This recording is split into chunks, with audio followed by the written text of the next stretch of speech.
Hello and welcome back to Actual Play. We are playing Coven, and we have just gone through the day scenes, the village scenes, and now we are meeting for our nighttime subversion. So I think Eartha is going to welcome you all to her basement, and there's like a home-cooked meal. There's a pumpkin pie. It's very cozy. Aside from it might be a little drafty in the basement, but there's like a cozy meal, and then there are like skeletons and the terrifying mask and iron claws and stuff on the walls. Right. Prowler cuddling. If you get chilly, just call Prowler over. You can feed her some pie. She likes it.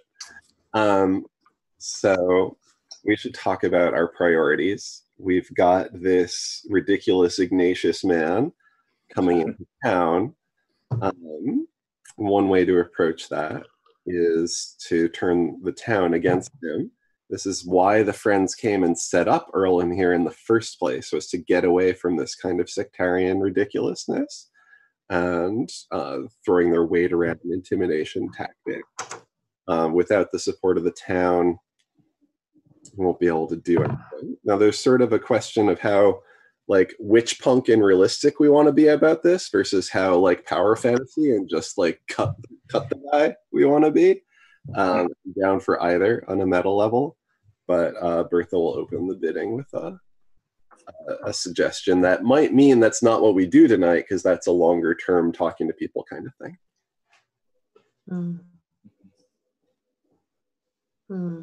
Or we dig up skeletons in his closet and make everyone know that he's actually a horrible, disgusting human being and give them reason to ridicule him for his past.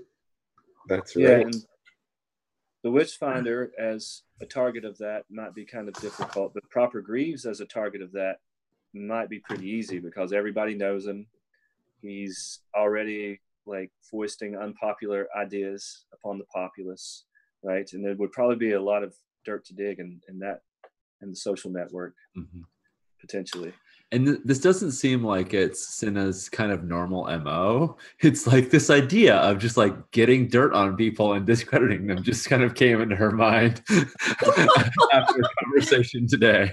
Cinna, that's very unusually dark of you. And like Nizi like has her owl on her shoulders, like a giant barn owl, whose name is Sylvia. And she actually, I guess she tosses her barn owl a mouse, I realize, because that's what they eat. Oh, I love it's dead already. So it's not that cruel. But It wasn't going to survive the winter anyway. You did earlier today. Yeah. Cinna's eating like perhaps her second slice of pumpkin pie, and very much enjoying the mouth feel of the pumpkin pie, kind of mooshing around in her mouth. And she's like, "Oh yeah, no, you're right. The turnip farmer gave me the idea." The what? The turnip farmer, my neighbor. He's a real weird guy, and I thought he was going to get mad at me for stealing his mushrooms. Okay, start at the beginning. What happened? Clearly, Cinna's been using some of these mushrooms. She's not like wasted, but she's just really enjoying the way things feel in her mouth right now. Also, sure.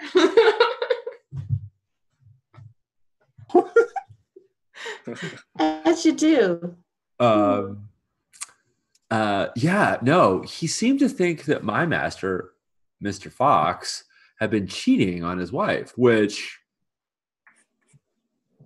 heck if I know if he has, but isn't that a good story? Why was he telling you this? That's very weird. That's uncomfortable. I don't like it. Do you not want me to go on? No, you can go on.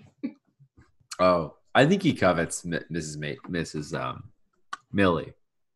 In fact, he pretty much said he covets her. Gross. He just admitted that. He just said that to you. He thought I was stealing his turnips. It seems like a normal thing to say.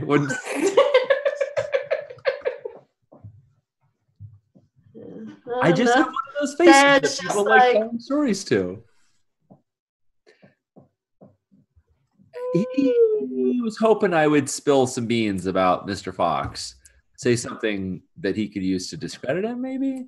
But I didn't really have anything. I mean, other than that he's really mean, but I don't think that actually would matter to anyone. Yeah, or that he keeps slaves. I mean, no big deal. You're right. Yeah. yeah, that's a point of contention. Yeah.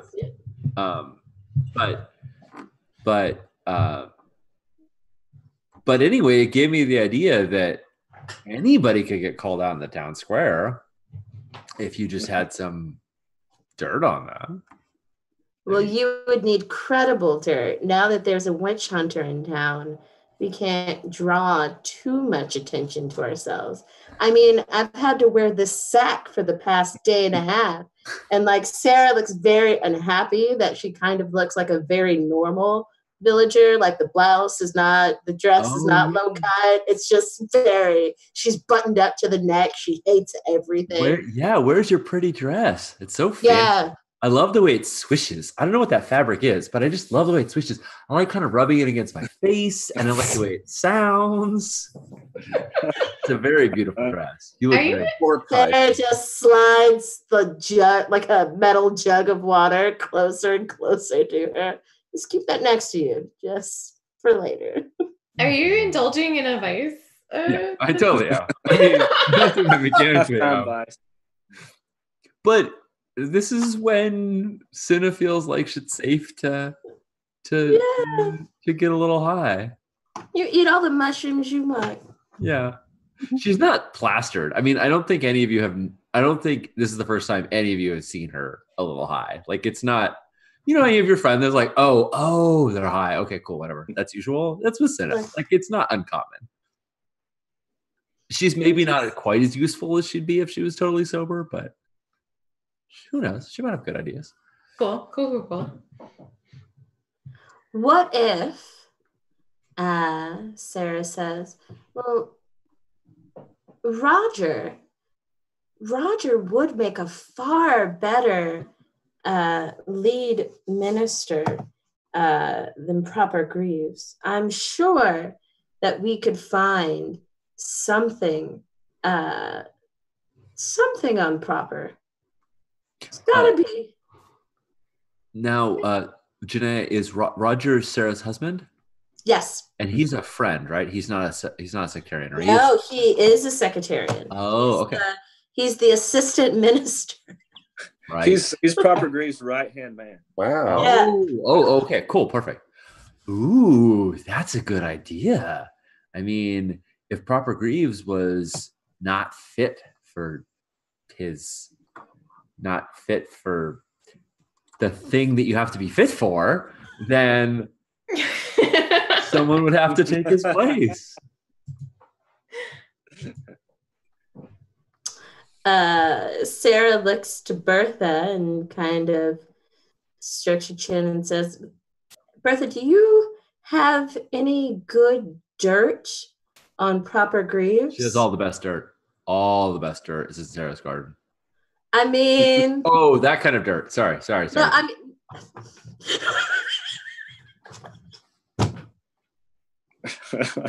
I love to think that I do. Most of the things that man does that infuriate me are not things that would humiliate him in the eyes of our community. But is this... I think for narrative purposes, I don't have what we need, but maybe we figure out we have a lead on something. Yeah. Tim, how long has Proper Greaves been how long has he been here?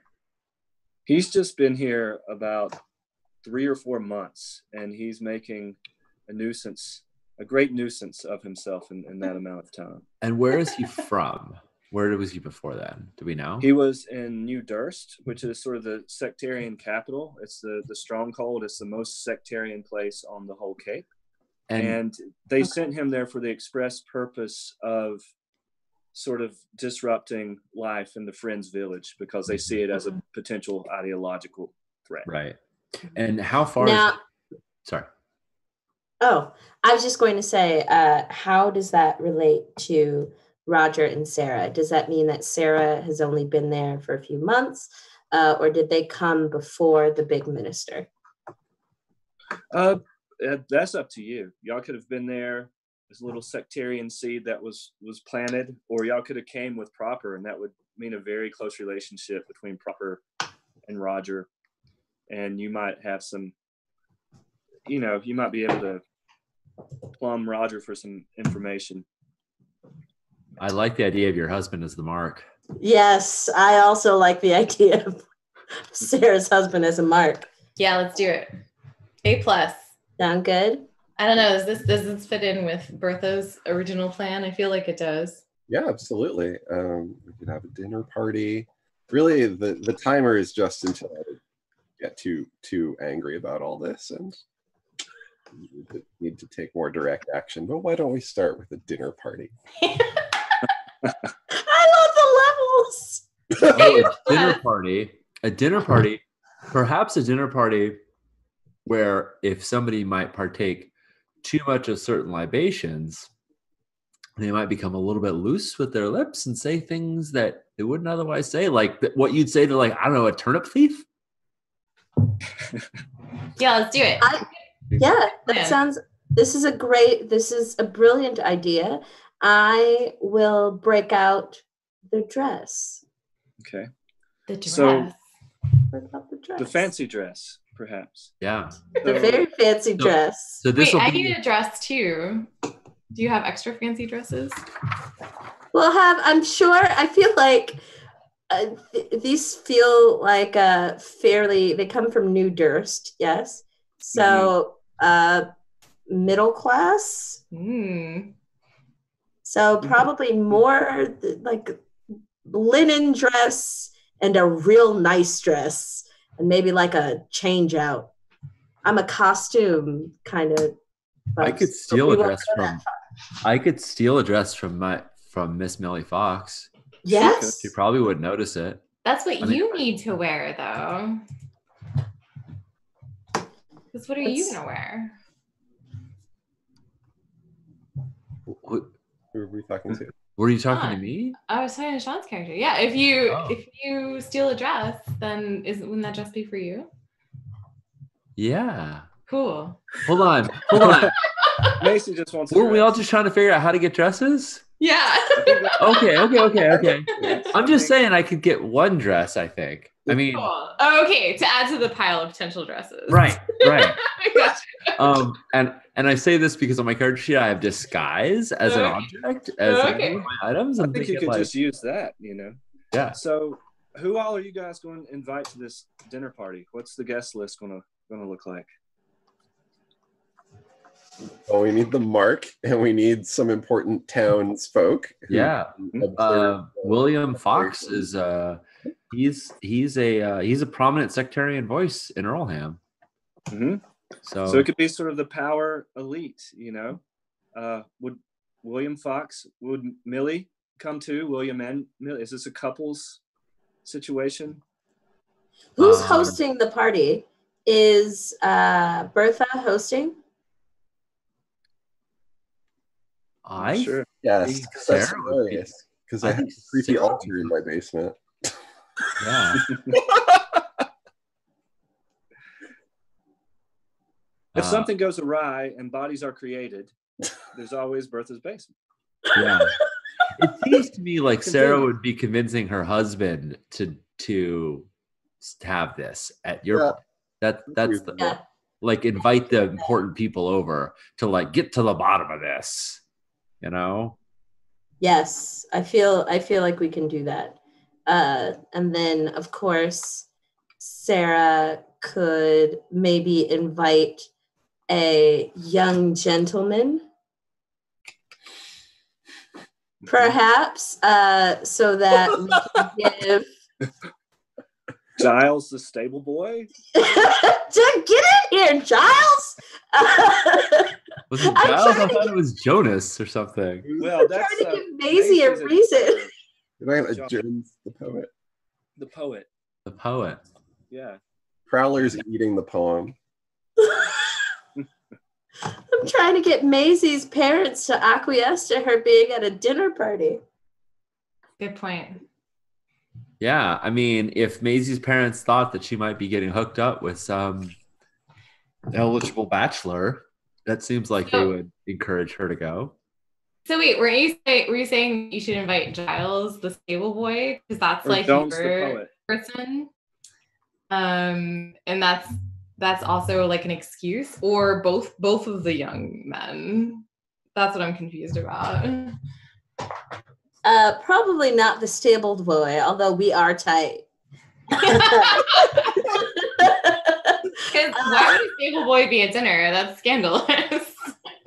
Yeah. I guess. We're cool though. But what about that nice poet that Yes.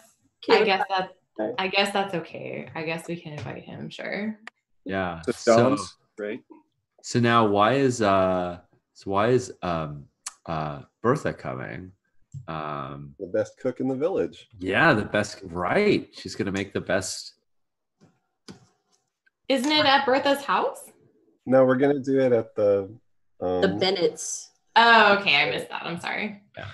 And I'm a cook, not of Bertha's caliber, but I'm a maid and a cook for the Foxes. So I'm sure I could help. If they were coming to this, I think it seems appropriate that if two prominent people come, they could bring one of their house servants to help out with things. Maybe the Bennetts pay day wages and ask to borrow some labor. I'm like, we would just love to. It'll be extra money in her pocket. It'll be a great wholesome time. Should work. So the plan is to get all these important people into one room, feed them all a bunch of mushrooms, let them all say crazy things, and then use it against them, right? Yes. I also have lots of aphrodisiacs stocked up, just in case. This sounds like a Hannibal plan. Like this is what food are we feeding? So we're not actually trying to humiliate everyone in town right now. Right. We're just focus, Coven. Cool. Okay. Yeah, I think we can. Is this too many people? Are we ready to do the engagement roll, or do we want to discuss the guest list a little? Nah, let's do the engagement roll. I think we can jump into it, and the guest list can be kind of flashbacky as we need it, right? Like, oh yeah, of course they'd be here. We flashback to Greaves is the target. Greaves is the one we want to humiliate. Yes. Okay, so this sounds like the most social engagement ever in terms of the plan. It is in fact a social engagement. It is a social engagement, right? So that's the plan. The detail, I guess, would be, well, it's the connection, which I think is Sarah's husband, right? Right. Like he can call everyone to dinner, and and then how much load are you guys going to take? This is if you haven't played Blades in the Dark before, this is your list of items, and if you take a light load, you'll be able to pick 3 over the course of the subversion, any 3 from that list. And so you just choose if you want light, normal, which is 5, or heavy, which is 6, which seems more like a dungeon diving load that would happen. The mushrooms are there. You don't have to worry about the mushrooms. They're in the kitchen. Yeah, they've been gathered and they're being cooked. I think I'm going to take a normal load. I'm going to look like I come with tools to help, like come with knives and like a big old bowl full with like vegetables and other fruit and whatnot. Like I come pretty burdened down. Like I'm bringing, not only am I there to help, but I'm also bringing supplies. And like underneath those vegetables could be like gunpowder and and vials of animal musks and various other things. But this always is handy. But she's got this big old wooden bowl that's been carved out of a redwood tree, and it's been polished, and it sits on the Fox household center table It's heavy and dense and old. It's an old oak bowl, and it's been polished for decades, and she just got it loaded with all these things. It's a family heirloom. Okay, awesome. What load are you taking, Sarah, as the hostess? Well, it's my house. Yeah, you have unlimited load. It's your house. You can get whatever you want. Yeah, I live there, so I'm not actually sure which load to take, since theoretically these would all actually be in my house. Right. I think it's like, what would you continue to be carrying on your person? Because it's Yes. reasonable to say, like, I have a light load, and if you extend 3 items, you could just say, cool, I'm going to run up to my room and grab a thing. But that might involve some complication of timing and whatnot to get to. It's like, how many things do you want to be able to just say, like, I've got it on my person? Well, I'm wearing the fancy dress because it's dinner. So that is what it is. So let's do a light load and say that Sarah has a concealed small dagger about herself, usually. And you don't have to pick the items now. You can pick them as you go. You can be like, oh, yeah, right. You just say, like, I have a load of 3, and then you just pick, oh yeah, I happen to have this. Light load. It's in there. Yep. It's hidden in that dress. It's got lots somewhere. Yeah. Macy? What load are you taking? I'll have a light load as well.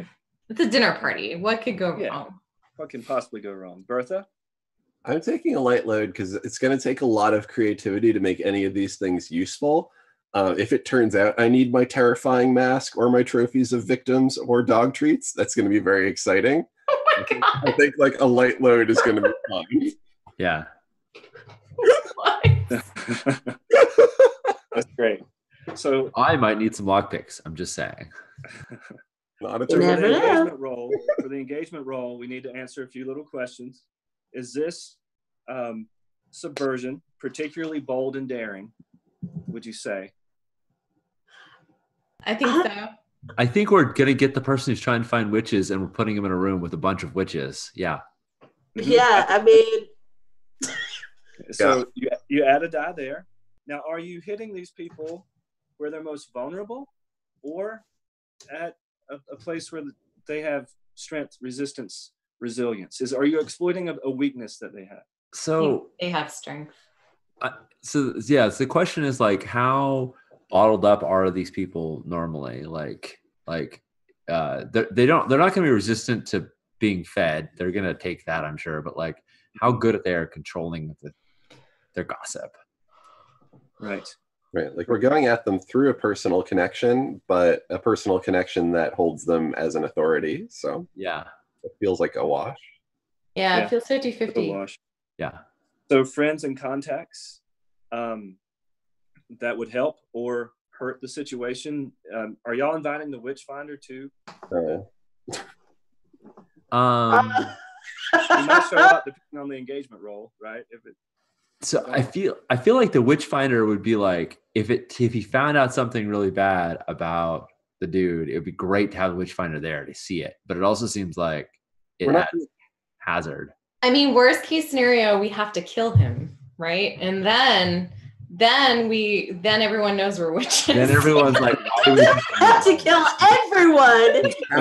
Magic. If it comes to it. But Shauna, there's no persuading the witchfinder. It doesn't matter what the witchfinder sees out of the sectarian minister. If this witchfinder's there, he'll have a chance to spin it to witchy stuff. So leave him out of it if we can. It is the most dramatic to have him there. Save that for a bad roll. Yeah. Okay, cool. So let's go. Yeah, that makes sense. Let's go 3d6 on the engagement. Cool. Okay. You're in your home. Who wants to roll it? I'll roll it. Awesome. It's /R, right? /R space and then 3d6. And how many 3d6? Yeah. There's no bad engagement rolls. There it goes. 12. 5. What's the highest? 5. Okay. 5. Sorry. I always forget that. Super crit. I had a 12 on a d6. We tried. Nice. So like the first roll that you take will be, is that risky? Risky, yeah. It's risky. Yeah, it's just risky. Yeah, you have to get a 6 to start control. So yeah. That feels right. This is risky. Yeah. Everything about this is pretty risky. So let's say that the guests arrive very promptly. They're a punctual lot, right? Proper Greaves comes in, and he brings his wife, Chastity, right? And Proper is in his mid-60s. Chastity is in her early 20s, right? Mm-hmm. And Sarah knows that they have like young twins. She delivered them recently. They have very strange Puritan names. One of the twins is named Foible, and one of them is named Onus, right? So they're being kept back at the house, but this is a detail you may be able to exploit to your advantage. Foible and Onus. And so this December couple comes in. Proper Greaves is there. You see William and Millie Fox come in, Cyan, and William takes no notice of you whatsoever, right? He may think it's odd that you're here even among this gathering, right?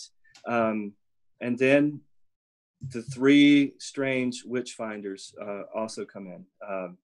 So you have Ignatius, Pablum, then the little boy, Jenks. Ignatius goes immediately and sits down sort of at the head of the table. He just assumes he should be there. And then a really strange thing happens. Jenks just comes and sits on his knee, and it almost looks like Jenks is a little poppet, let's say. We might say puppet, but back in the day they said poppet, right? So he just looks like a strange young man, right? He has an aura of the uncanny about him. So these 2 seat themselves first. Proper and his wife and William and Millie seem to be waiting to see what's happening. Roger, Sarah, he's very happy that you're doing this. He sees this as a power dinner, right? And so he's in very high spirits, and he's going around and greeting everyone. And he feels very honored to have this witch finder in his home, right? So as the host, this creepy motherfucker. creepy ass poppet wielding witch finder. The kid is the creepy motherfucker. This little dislike. Yeah. Just sitting on the knee there. He seems relatively rigid, right? He doesn't seem to be as pliable maybe as most humans, perhaps. He seems to be respiring. There's breath maybe. But, so Sarah, as the hostess, I think it might be, a good thing to welcome everyone, perhaps. And then we can sort of whatever else you guys want to do.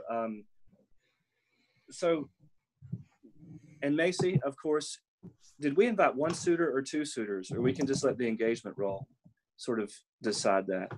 Sure, the engagement roll can decide.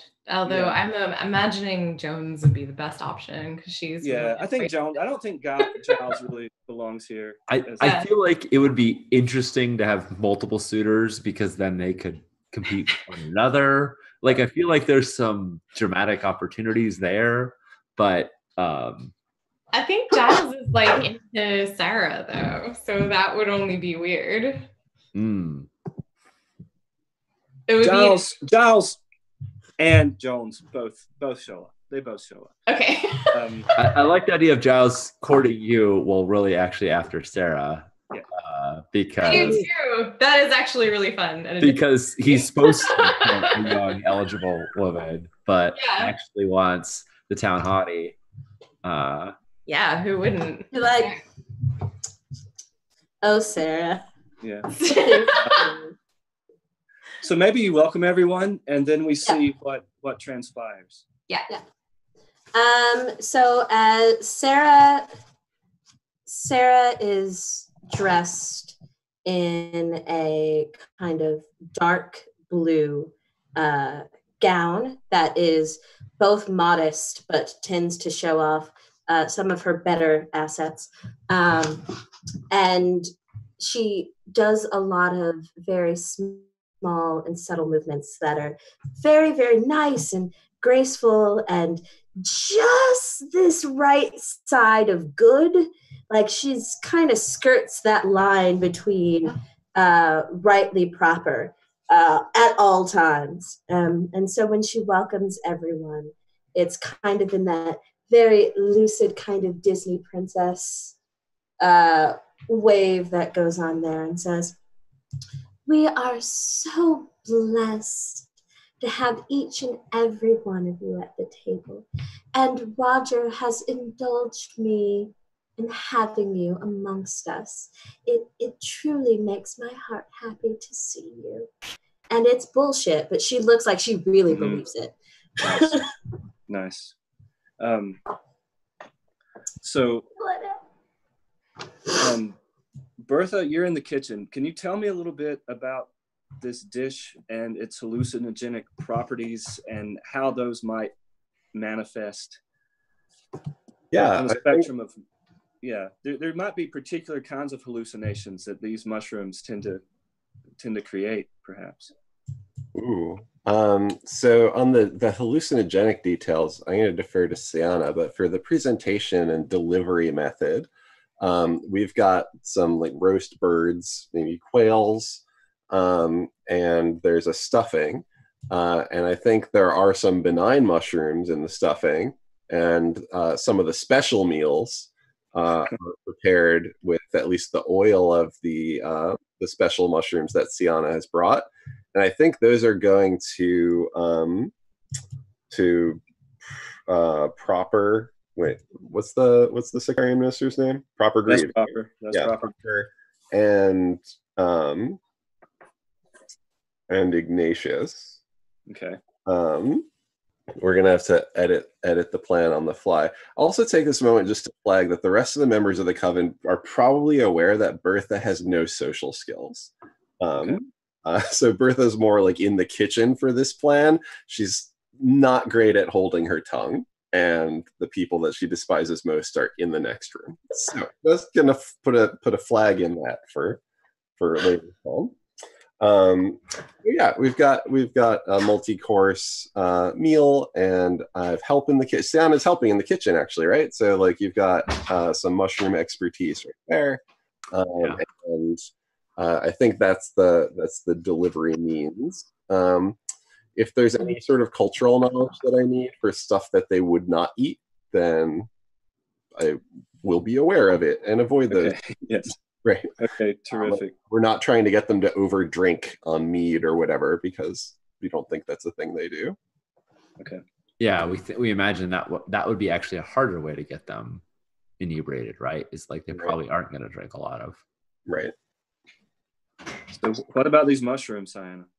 Yeah, so there are these little small-headed mushrooms, and they don't taste good at all. So they've been sliced fairly thin, and most of the and they've been kind of coated in some olive oil and a little bit salted, or maybe some truffle oil actually. And gourmet. And they've been salted, and they're I think a sectarian belief is like salad is like a really important, like eating fresh vegetables is an important thing. So the body is a temple, you don't want to defile it with unnatural substances. Exactly. So people might even like eat things that just don't taste very good because they think they should. So I think it's gonna pass on that alone, and that each of the so that big giant oak bowl that held everything came with 6 smaller bowls that are also hand carved and oiled for years. And so each person gets their own sort of salad prepared. And so these little finely sliced truffle oil coated mushrooms are put into a couple of them, and I think Cinna is going to be the one to serve them because she does have some social skills. Let's get some garlic and other strong odors in there as well. This ominous nose on the creepy kid. So let's make that's one hell of a salad. Yeah. Sounds fabulous. This is foodie culture in Earlham. Yeah, totally. The garlic is sliced rather than crushed. I'm real concerned about the potency of these mushrooms and what sort of hallucinations they might elicit, what part of the brain or repressed memories they might dredge up. I won't give you some control potentially. It's going to start with some nausea, a little bit of lightheadedness, a little sense of like, maybe I can't keep this down. Then some sort of dry mouth.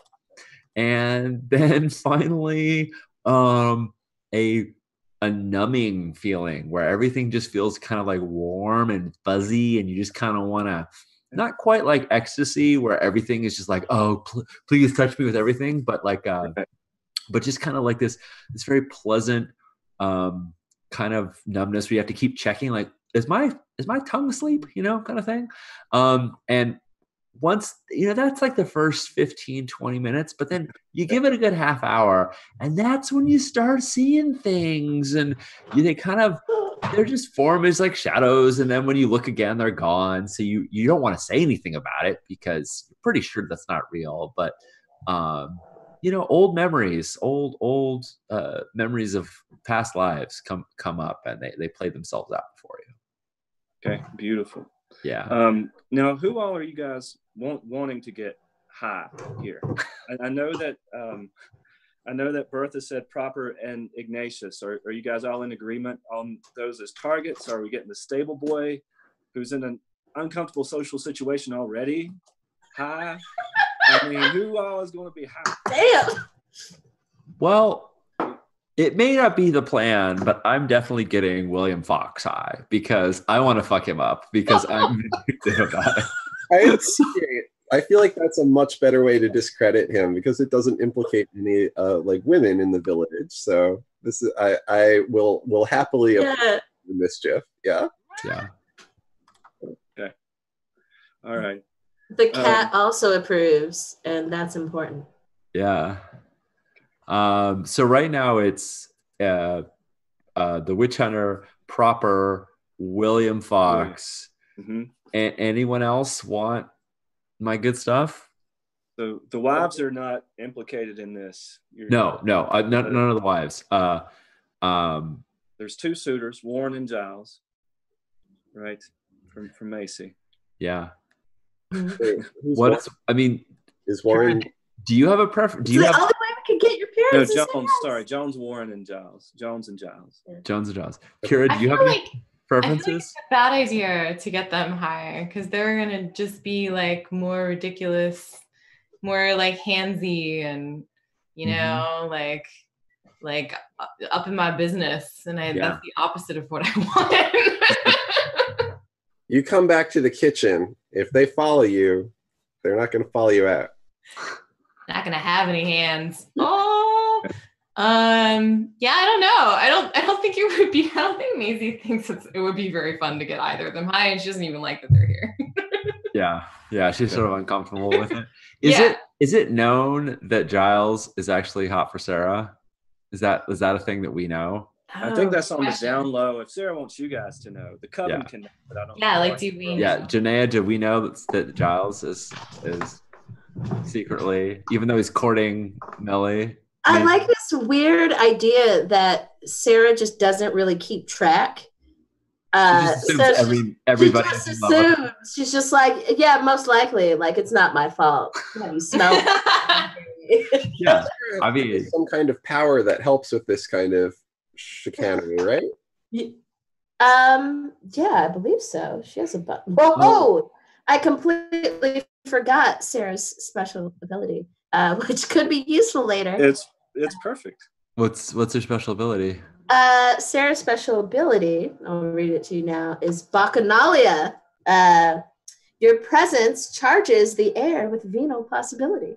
Tavern patrons, guests at social engagements, and festival revelers will drink more, fight more, and be more open to suggestion when you move through these spaces. Nice. Plus 1 die to sway and consort in large gatherings. Nice.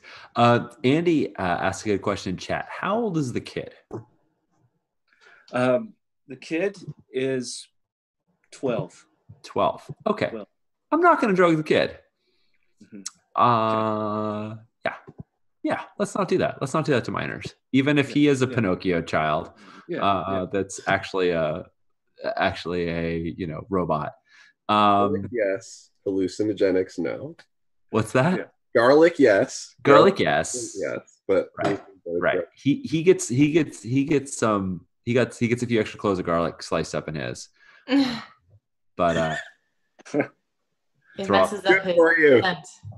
I mean, as someone who loves garlic, I am not finding this problematic at all. Same.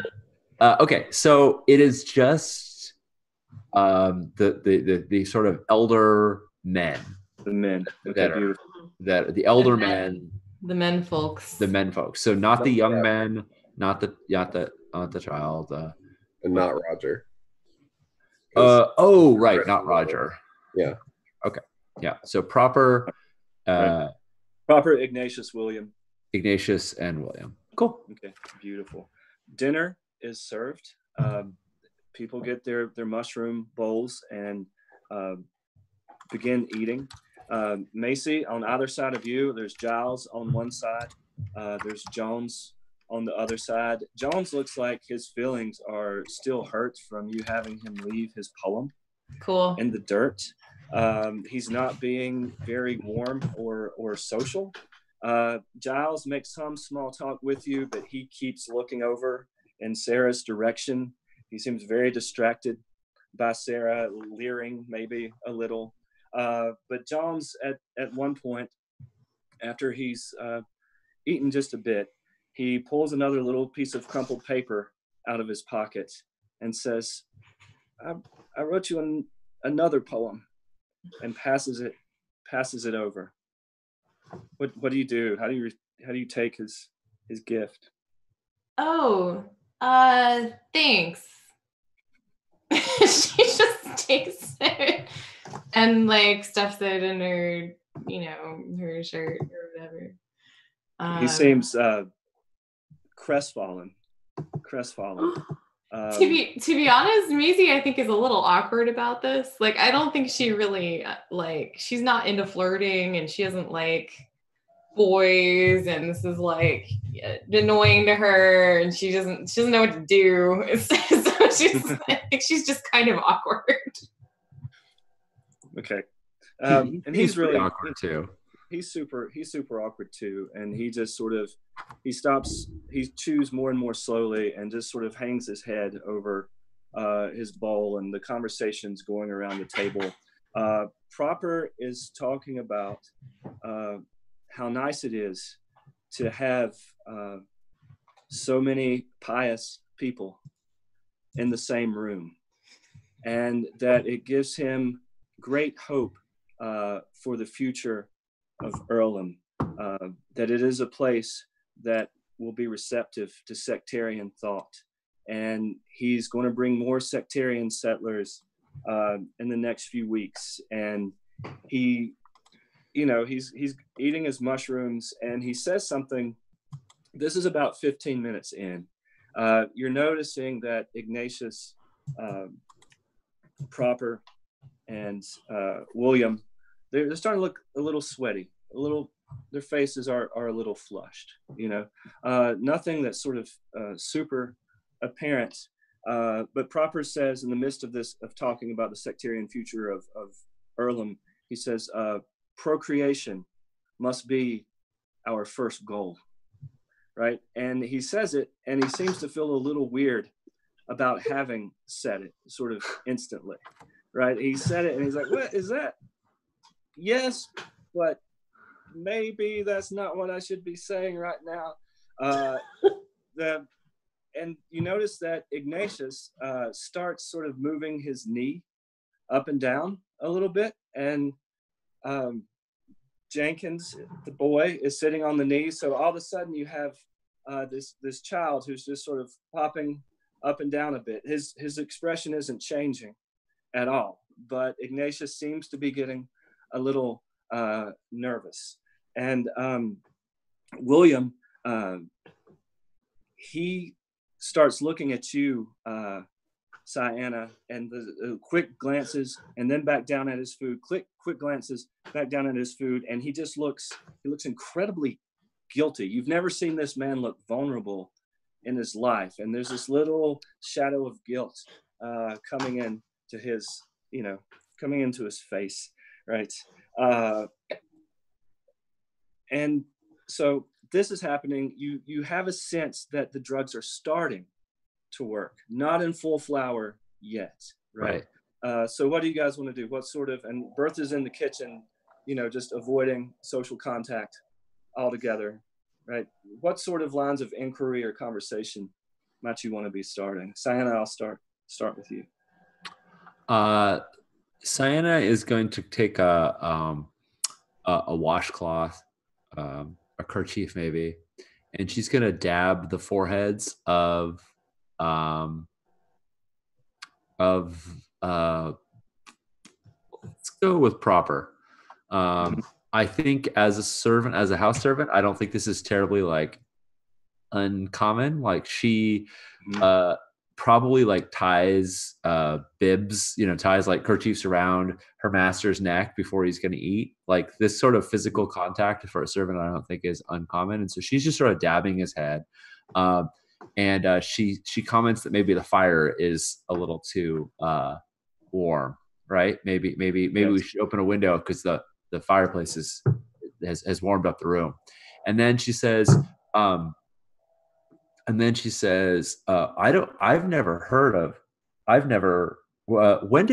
did we all, how long have we lived in this cranberry bog? Like not Proper, but the rest of us, the people who are, this is our village. Has it been a generation or more? It's been probably one generation. Cool. Yes. So I'm going to say that I've never been to New Durst. So she says, tell me more about New Durst. Tell me more about New Durst.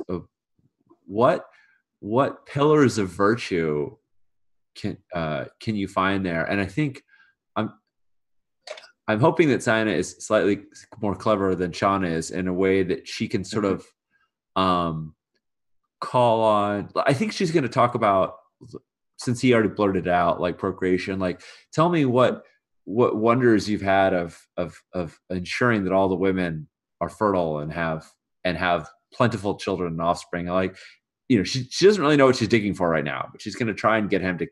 He obviously seemed a little embarrassed by that, so she's going to get him to keep talking about that. So I would like to sway him to regale us about stories of New Durst from his home. Okay, beautiful. He says, the proper care of women of childbearing age is of utmost importance. We pray for their fertility. It's a part of every service. We feed them only the most wholesome foods. We ensure that their minds do not come in contact with irreligious text, right? He says, we make sure they receive a proper amount of exercise, but that they don't become exercised to fault. We don't like our women to sweat, right? It drains their power. And so he's going on. When he says sweat, his voice like trembles a little bit, and he says, the cross of Urizen, it's the 4 P's of piety, and this is something like he would just know, and he's having a hard time sort of generating it. He says there's privation. We should keep ourselves from the pleasures of the world. There's predetermination. It's the grand plan that Urizen has for us. It's praise. We must praise him daily. And then he gets to the top and he can't remember the final P. The final P. And he's moving back and forth, and he says, I feel I am having an untoward thought, right? And he just sort of looks up at the corner of the room and stops for a moment. He's in sort of a trance-like state. So an eccentric performance, to be sure. But yeah. Do you want to follow up on that? I do. I mean, unless someone else wants to jump in, I want to. Well, Sarah kind of is going to nudge Roger to kind of help Proper out a bit, hoping to draw attention away from whatever is happening with Proper so as not to get too much attention focused on babies, which Sarah does not want. Right. And this feels like it's going towards it. And B, to make Roger look more faultless in the eyes of those who are at the table. Beautiful. So Roger just says, piety is the first principle. Piety is at the top of the cross. It's piety, privation, predestination, and praise. Right? And he seems very pleased with himself, Sarah, that he, he remembered all 4 P's. All little 4 key words that are the foundational principles of the religion. He's very impressed with himself. And so he takes this moment, and then you notice that Ignatius bouncing Jenkins has become far more pronounced, where like the kid's knees are sort of hitting against the table, and the table's moving a bit, right? And it seems like there's a problematic situation there. And so, okay, so we have Proper looking off into a corner, Roger pleased with himself, William is starting to sort of just scratch at his shoulders and his skin. Like he's very itchy, right? And Ignatius raises his knee up. Jenkins' legs hit very hard, and then they pop off beneath the knee, right? From the shin down, and clatter against the floor, right? And then his body falls over and also hits the floor. So, what do you want to do? Everything all right out here?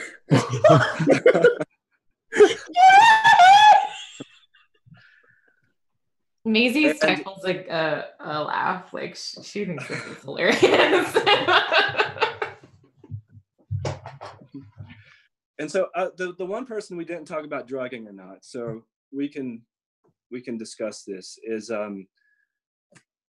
Ignatius's other assistant, Pablum, the guy who had the bald head and the very strange affect and sort of the expressionless eyes. Did we drug that cat or not? He's a full adult, not quite an elder. He seems like sort of a tag along, sort of monkish. What's the vibe off this guy? He seems creepy. I mean, they all seem. He feels like Uncle Fester, but like worse. Yes, drugs. Not fun. I think that's the perfect description. Like Uncle Fester, but worse potentially.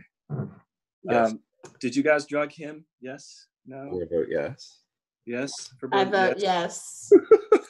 Okay. Right. So I think as the one delivering it, Sana is a little reticent because she's like in the same way that Maisie's not a fan of her suitors potentially getting out of control. Sana's a little afraid of like something this might do.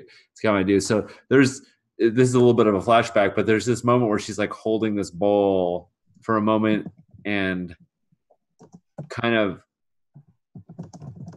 startled, is sort of like looks down at it, looks at him, looks down at it, and then gives it to him, and yeah. So he's high with regret, is what you're saying. Sure. Yeah. I mean, Okay. yeah. Yes, that is With definitely some what I'm saying. Okay. So when Jenkins hits the floor, Pablum just says, in sort of a very high-pitched voice, and his voice is much more high-pitched than you would expect, just looking at him, because he looks like a rough and tough customer. That's a hell of a poppet. Language. And so there's that moment, right? And he starts sort of like rubbing his hands together very swiftly. Proper is still like staring up into the corner, and then William is just scratching like rapidly. I have an idea for. He's going to like draw blood from himself if he doesn't. Slow down. I have an idea for Proper. I would like to sort of work an angle there, but I want to sort of like shift the camera, Kira, over to Maisie or April over to Bertha, because I feel like you haven't sort of had a chance to interact. Oh, we lost Kira.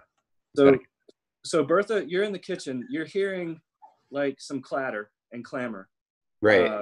In the dining room. How do you want to respond?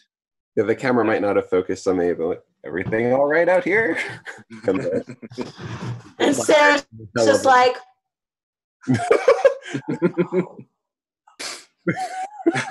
very not all right. Is that the like go back in the kitchen gesture? Sarah's just like, save me, help for me. Dessert. Get rid of this puppet. Right. It sounds like you need a rescue. So pie is coming. So we've got a couple of different kinds of pie. Okay. So I see like William is at the verge of drawing blood. There's a dismembered puppet. There's the previously silent man whose voice is suspiciously like a young boy's. Mm-hmm. Sure. Proper's off into the distance. Yeah. All right. Why? I assume I'm on a first name basis with Roger. Sure, I'm old. Yeah, you're old. You can get over that. Roger, did you know that was a puppet act? Roger seems he's in a state of shock, and he says like, it must be some sort of new tool for finding witches. Right, he just can't believe there's any impropriety afoot, and he's just trying to like make it make sense so he doesn't have too much cognitive dissonance in this moment, right? And the wives, Proper's wife, Chastity, is now coming over to him, tending to him. William's wife, Millie, is doing the same thing. Giles has gone over to the puppet, and he's looking at it as though he's about to touch it, and Jones has just sort of grabbed you by the arm, Macy, for emotional support in this moment, right? Ooh, I'm gonna take advantage of that. Okay. I realized that I forgot our whole goal was to like convert people. So like I want to try to like sway Jones to kind of like our side. Like using his affection to me to do that. Like so he's like grabbing onto me, and I don't know, Maisie will be like, listen, it's not personal. I'm just really not that into poetry. and I think it's really sweet that you are. But mostly these guys just creep me out. Like, do these guys creep you out too? He says, well, when you say you're not into poetry, he's like, I write plays too. oh. Listen, I think it's great that you're so into writing.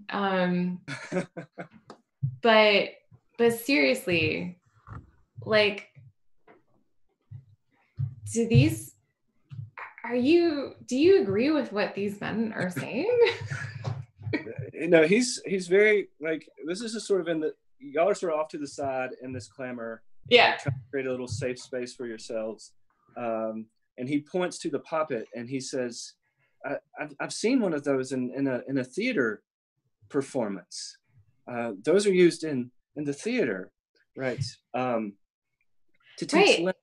teach lessons, he says, right? And so he's trying to put it in an artistic context, but Macy. So that's kind of weird, right? It's almost like this man who says he's doing something right and virtuous and good is lying to us. So he sort of shakes his head yes, and he grabs you by the arm and he says, I think we need to get out of here. And he wants you to go with him and leave the space. Oh, I can't leave my friends. Chaperone. There's a thing that I want him Jones to witness. I'm not. Kira, are you definitely? You're definitely not going. You're like, no, I'm not. Oh, I'm staying here with you guys. Okay, cool. I would like to cause a distraction at this point, if that's okay. And what I imagine is that in all of this confusion, it's probably been very easy for Cinna to go back into the kitchen, maybe to help Bertha with pies and things like that. And so at some point she's left.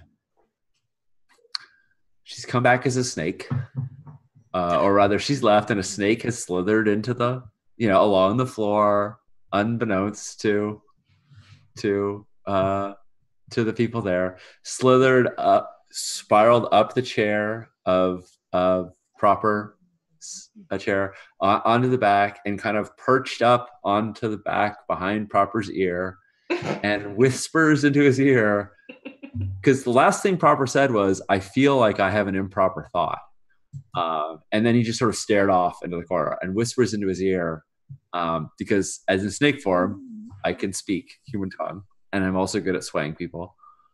Into his ear, unburden yourself of these impure thoughts. The longer you hold them, the more they will rot your soul. Say them aloud so that they can be free from you. And I think with everything going on, it seems reasonable that he might think this is a hallucination. He might also follow it. So I would like to try and get him to say whatever these impure thoughts are that he had. I'm hoping he will burst out with these things. Certainly. That's a beautiful ploy.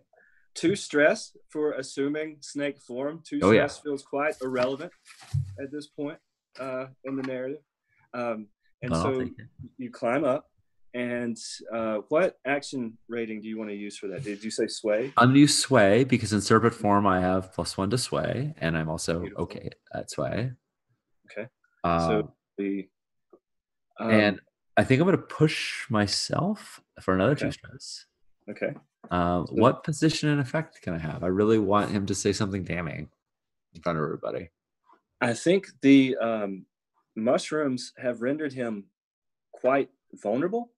I think a snake slinking up into a dinner party is always a bit problematic because there are some people who are not high. So I'm sort of torn. I kind of want to give you controlled because he's so effed up, and then but you're a snake on the shoulder and there are other people who are trying to make sense of this. So I'm just going to go for position. I'm just going to go with risky. Yeah, risky sounds good to me. Risky, but I mean, and then for effect, because he is so disoriented, I'm going to go for great effect. That sounds great. I think that I'm whispering quietly enough that no one else besides him should be able to hear me. So to anyone else, I just look like a snake. I don't think they can tell that I'm talking. Maybe. What kind of a snake are you? Are you a garden snake? Are you like a full-on boa constrictor? I would also like to know. This is an important question. You could be a rat snake. You could be a rattlesnake. You could be a garden snake. A corn snake. You could be a corn snake. I like corn snakes. Maybe because you have one. Yeah, corn snakes are just smaller versions of rat snakes. Yeah. So yeah, I'm a corn snake. So I have an autumnal. We said this was autumn, so I have this autumnal look like the leaves falling. These oranges and reds. I look like some of the vegetable harvest, the pumpkin pies and the gourds that we were pulling up earlier, I have these same kind of colors. I Nice. might have even been in the bowl that these vegetables were served when, and slinked out. Yeah. Would Sarah and the other witches recognize that that's you? And I think so. Yeah. I mean, we're in a coven together. Yeah. Sarah, seeing this, do you see any way that you could help him, or you can take a stress to give him to assist her in this action? Oh, right. Someone could spend a stress. Is it possible to use some sort of distraction so that there are less witnesses? Sure. Bertha? Yeah. I'd be happy to spend the stress to distract people with dessert, right? This is happening at the same time, giving people dessert, like trying to keep them from seeing the snake. Beautiful. And yes, and I can add to Bertha, you're bringing out pies, yes? Sure. Those are pretty decadent.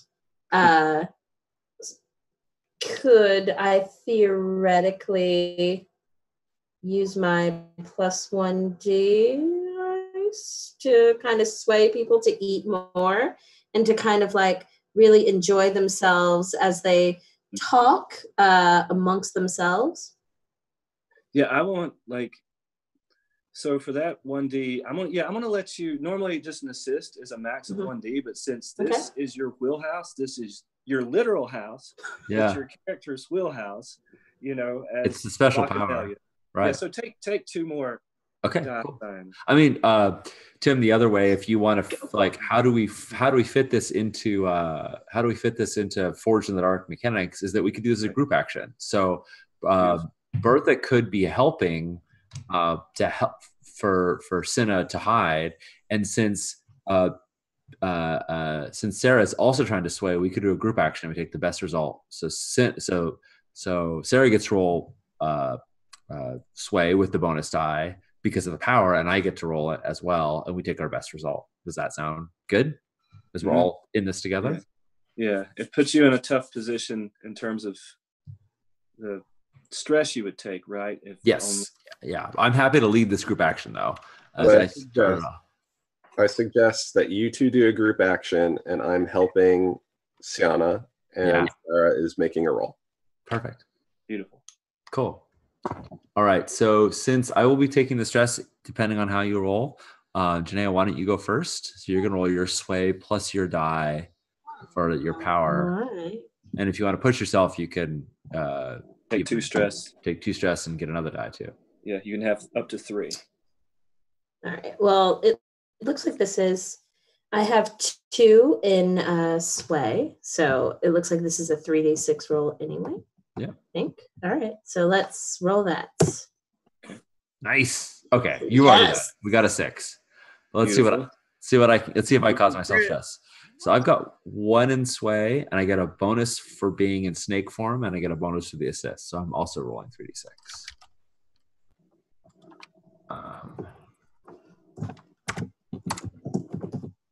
Nice. We're golden. We do wonderfully. So no stress and beautiful. The power of pie. The power of pie. So Sienna, you told him to lay his burdens down, right? Yeah. And so he rises up out of his chair, flips it back. He sort of holds you up in front of him. Okay. And he says, nice. He says, I can feel the power of Urizen flowing through this snake. He is Urizen's very own messenger. And he sort of takes you, and it's almost like he's going to whip you against his body. But at the last moment, he puts you down, right? But then he rips off his shirt, right? And on his back, you see all these scars, many scars, all over his back. They look like they're from, a leather whip. From being whipped, yeah. Potentially, yeah. So you don't quite know the origin, but now you have proper greaves prominent sectarian minister, shirtless, in the middle of a dinner party, with these mysterious scars on his back. Is self-flagellation a part of the sectarian practices? It is heretical. Got it.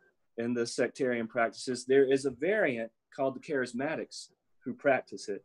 Right? They practice snake handling and flagellation, foot washing, other various embodied sort of forms of worship. But that's a split, and sectarians view charismatics as heretical. Oh yeah, snake handling, you say? Cool. Yes. Cool. Yeah. Cool. And so he did Snake handling and flagellation. Oh my. Yeah, he got to handle a snake just, out of the blue. So you have him in this position. You would know all of this culturally, right? So Jones is terrified now. Macy, he is just like crawled beneath the table, and started weeping. He's just abjectly weeping on the floor. Ignatius is sort of like trying to reassemble Jenkins. It looks like that has his entire attention. So when Proper does this, Sienna, you look over and William stands up as well and does the same thing with his shirt, and he is covered in the same kinds of scars. Oh goodness. Sarah's like, now it's a party. Everybody's taking off their shirts. I nominate just like one shot of the camera of Macy and Bertha eating pie. Just like, I'll throw a slice of pie down on the floor for Jones. No. So there's some compromise here, to use the Russian term. Some compromise has emerged from this situation.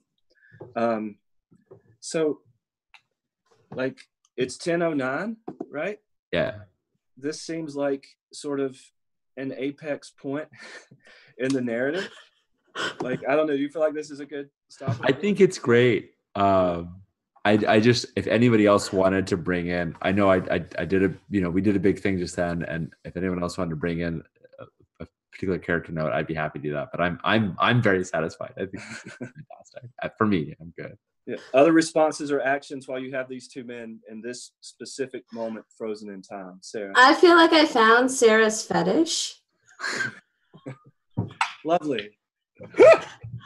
I'm so happy that this happened because, she's just looking at Roger like, you could use a few scars. This could be a thing. Right. I think Bertha. Oh, sorry. Are you done? I'm done. I think Bertha needs a trophy and is going to secretly steal one of the hands of this doll. They'll never find it. And where did it go? And it's in the basement. Beautiful.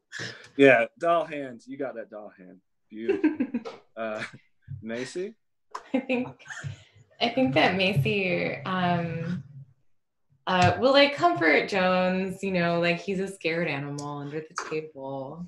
And we'll say to him, this I mean, look at it this way. This could be great inspiration for your next play. Hey, that's the best you can do. Having Jones make plays about how the sectarians are monsters is great. She's inceptioning Jones with many thoughts that he might not have thought before. Yeah. Yes. Yeah. Political commentary in the form of entertainment. Yeah. Puppet theater. Cool. What? April did a thing. She did a smart. Wow, cool. Awesome. So we should wrap up. Do you want to do? No, normally at the end of a session we would do XP, where we would like reward ourselves for doing the like cool things that our characters are all about, but it is over time. So in respect for the people that are 3 hours later than me, should we just wrap up now? And yeah, I'm okay for like another 10 minutes or something. Okay. That's how all long right. it takes. How about you, Janae? Are you okay? Yeah. Oh yeah, I'm totally cool. I Okay. had a lot of caffeine. Awesome. All right. Oh, cool. Yeah, because I think XP is really fun. We get to call out the things that we really enjoyed and like. So yeah, let's do that. If that's Let's do it. Yeah, that sounds good. What do we do? So right in the middle column underneath your friends and items, there's a every time you roll a desperate action, mark XP, and then underneath that says at the end of the session. Oh yeah. And there's ways that you get XP there. So Yeah, I totally forgot to log the desperate rolls. I don't know if we had. I don't think we had any. No, Yeah. I think we had some risky ones, and that was it. April, do you want to go first?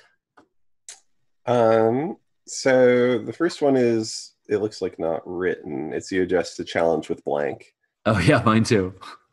So you expressed your beliefs, drives, or mother's will. I think yes. Did I struggle with issues from my vice or traumas? No, I was the backup murder witch, and it didn't come to it. So, so I think we kept the situation enough under control. I didn't have to struggle with the bloodlust. Yeah. What, Tim? What should the Blood Witch's first trigger be? You adjust a challenge with. Do you have those? It should generally have to do with wrecking something or like physical violence. Usually, they're the character that's most tuned to that. So, like, when you meet a challenge with sheer force, maybe would be sort of their first trigger. That's great. We'll do some direct action, some property damage later in our revolution. Mm-hmm. And then the Love Witch, their first trigger would be, when you use your charisma to influence others, sway others, like any sort of like social manipulation for the Love Witch. Should have leaned over more.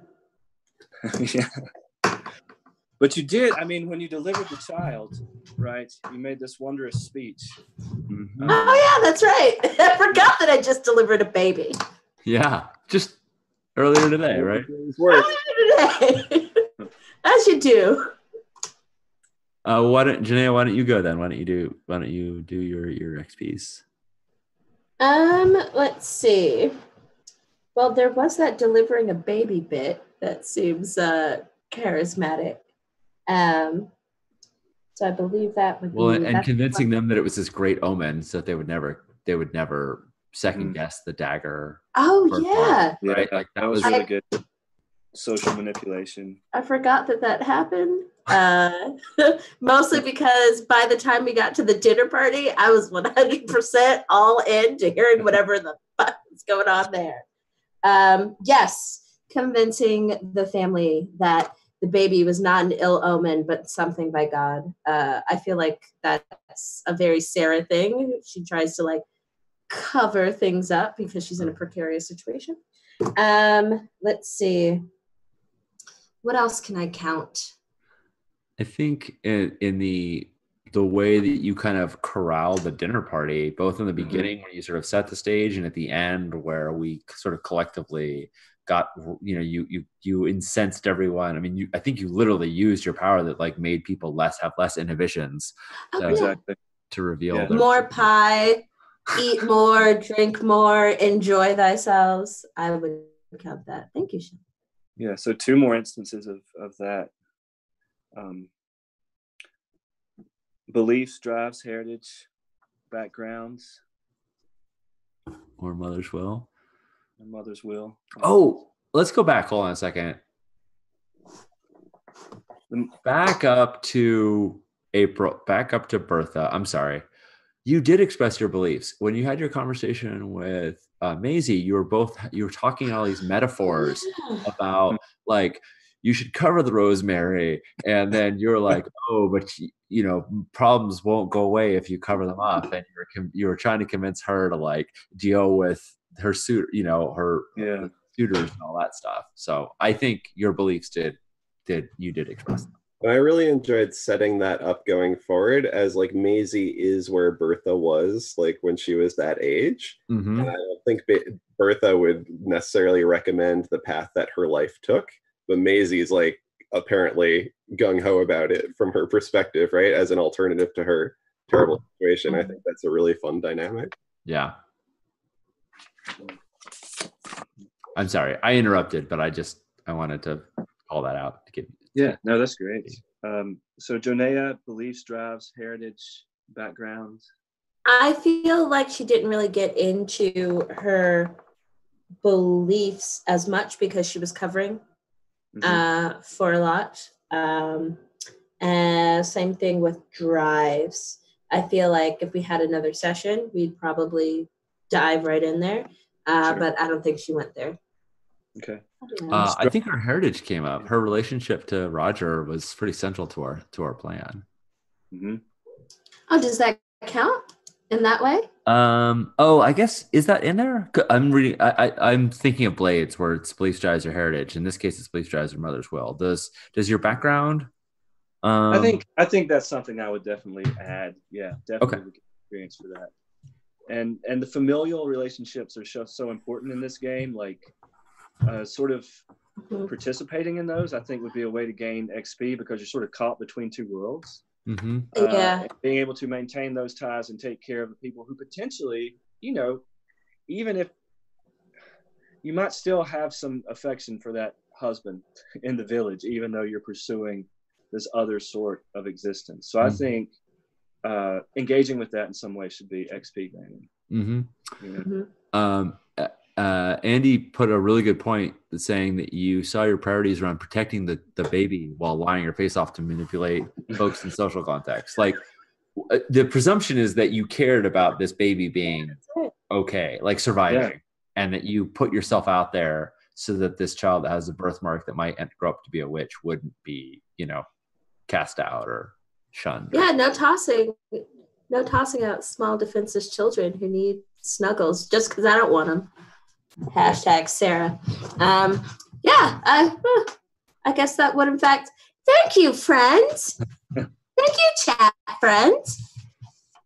And then you struggled with issues from your vice or trauma? I don't know. I think she would have given into that vice in about 5 seconds. Nothing says, well, hello, like the sight of two self-flagellators. Sarah, I would like to help you with your issues. Yeah. If the question was reframed, did you experience a revelation in regard to your vice? Yes, the answer is I will take that XP. Yeah. Sarah suddenly has questions about things the stable boy could make. Beautiful. Awesome. Maisie, as a green witch, the first XP trigger would be manipulating nature in some way to your advantage, or not even manipulating, channeling, evoking. We won't use manipulate. It sounds too negative for your relationship with nature. But like some sort of engagement with nature. Well, I spent some time in the garden and with my owl, so I guess it's a yes. I think there was the whole like circle of life scene where you're like, I need to protect the mice, and then you're like, feed the owl the mouse. Yeah, I feel like that's a yes. I feel like that was like a important part of Maisie. Cool. Yeah. Go ahead. Beliefs, drives, heritage, mother's will, background, familial relationships, anything. I feel like there's a lot of like Maisie with her suitors, and that's like a familial relationship bullshit situation. So I feel like that's a yes. But yeah. Maisie and Bertha too, because Maisie does really look up to Bertha, and they're real close. Yeah. 2 types of familiar relationships. Yeah, and I would, not that you can get more than 2 XP for each category, but I would say that you're the only one who really focused on exerting the mother's will by bringing others into that. Like, you were like, oh, I'm going to try and convert others. Yeah. And you were like, oh, you all are just like stirring shit up and getting people in trouble. I'm going to actually try and convert somebody. So I think that would, more so than us, I think you would get that. Yes, focusing on the mother's job. The mother job. You can't just screw with the powers that be. You have to build liberation too. Yeah. Liberation. Vice of trauma. So I don't understand what my trauma is. I don't think any of us have any trauma yet. Because Okay, we cool. haven't taken. Oh, I see. Right. Yes, that's correct. I did not dance at all, so no. You can dance. Sorry. Stop. This is not Footloose. It is kind of. It really felt like yeah. Footloose is the modern hack of Coven. Yeah, I think it's called You Can Dance If You Want to. So that's 2 total XP, I guess. Nature and family. Nice. No, it should be 4, right? Because you got 2 for adjusting challenges with manipulating nature, and then 2 for expressing your beliefs, drives, or mother's will.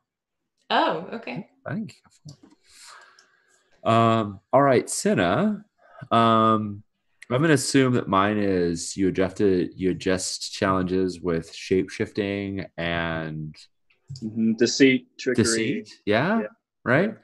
And I think I get 2 for that. I think the whole plan of getting everyone high and like getting them to like spill their beans, and then also literally turning into a snake and whispering into dude's ear was pretty much Cinna's things. Like those are her main deals.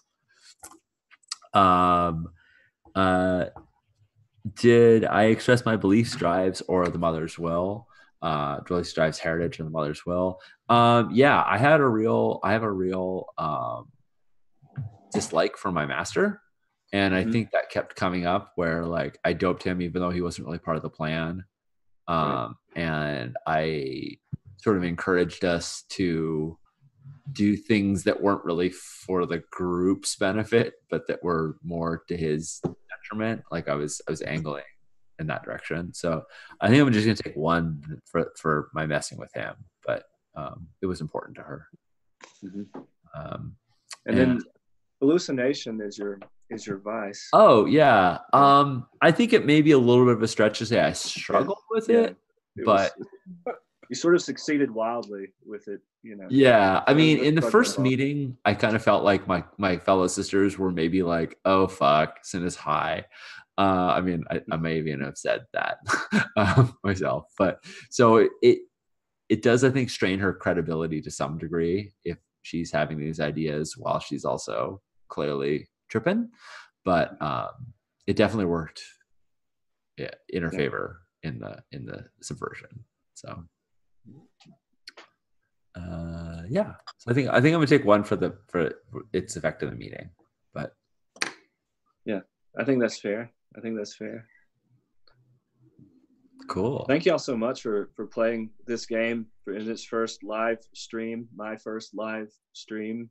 Fun. It's only been played about 7 or 8 times, so it's still early in development. It's really elastic in terms of how we're going to do some things. But it's a lot of fun. Thank you. This is great. I felt like the system supported it very well. I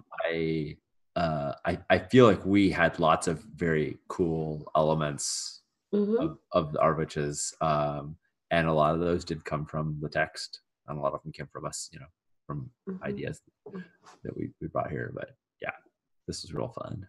Yeah. So thanks everybody. Yeah, I had a great time. Thanks, Tim. Thank you, Kira. April. Yeah, so that people know where to find us and like what kind of things we're doing. Let's all give our little shout outs. If you say things, I will try and put the URLs in the chat. April, do you want to start us off and let us know, your name and your Twitter account and your pronouns and just any projects you're working on. I could think April Kit Walsh, she, her pronouns. Send cute pictures of cats to my Twitter account, which is @PrillKit. I am working on my first game as well, which is called Thirsty Sword Lesbians. It's a queer action romance. It's in playtesting, public playtest later this year. So look forward to that. Janaea? I am, oh my goodness, Kenny. Sorry, I get distracted. I'm the worst. I'm Jonea Kemper. you can send goth memes et al. And cool poetry to @Violet Riot Games at Twitter. The thing I'm super excited about is working on 2 LARPs, both single player. The first involves letter writing and LERV, and the second involves making a mixtape. So nice. Is it making a mixtape for yeah. No, yeah, oh yeah, it's making a mixtape for someone. So it's a 2-person game in which one person is the storyteller, the person who makes the mixtape, and the second person is the person who goes on the musical journey of having to sit through that mixtape. And Kira, what are you up to? Oh, it's me. Thank you. I think me too. I may be wrong. I'll go. I'm Kira. You can find me on Twitter, Akira Nunzi. And I am working on lots of things. I mostly post about them on Twitter. And among them are maybe brainstorming for a bestiary with monsters that you help instead of kill. And an emotional cyberpunk game called Sync that I'm going to finish this year, I swear to God. Sync is so good. Thanks, Sean. I love it. I think you're next. Or Tim. Cool. Tim, why don't you go? I'll sign us off so I can close out the stream. Sure. I'm Tim Early, designing this game that you guys just watched with my spouse, Jessica Kamola, who's a very important part of this. And she has all the great ideas, and I just clumsily attempt to implement them because I'm a role player and she's not. So we have this wonderful dynamic where she's sitting across the room while I'm running a game and she's listening. And then she tells me all the things that I should have done and how I should have done it better. You know, she's just a fount of ideas. So she's a very important part of this game.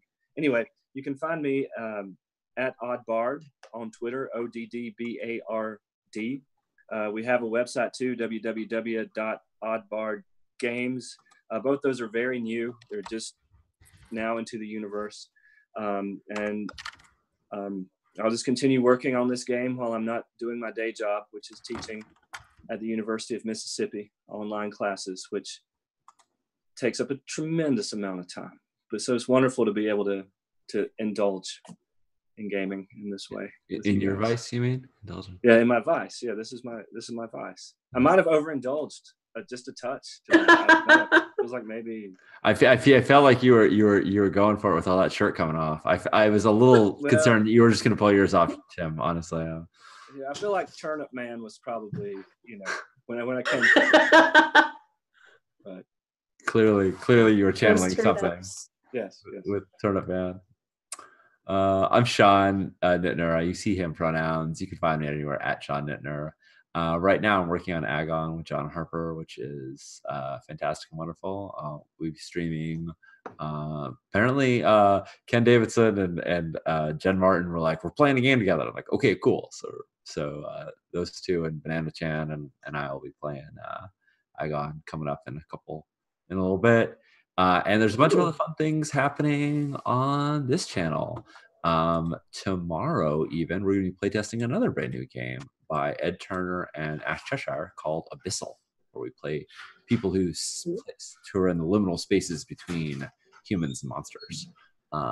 So it's super queer, it's super fun, super monstrous, and I'm looking forward to playing that. So come back again tomorrow. We'll do more stuff here.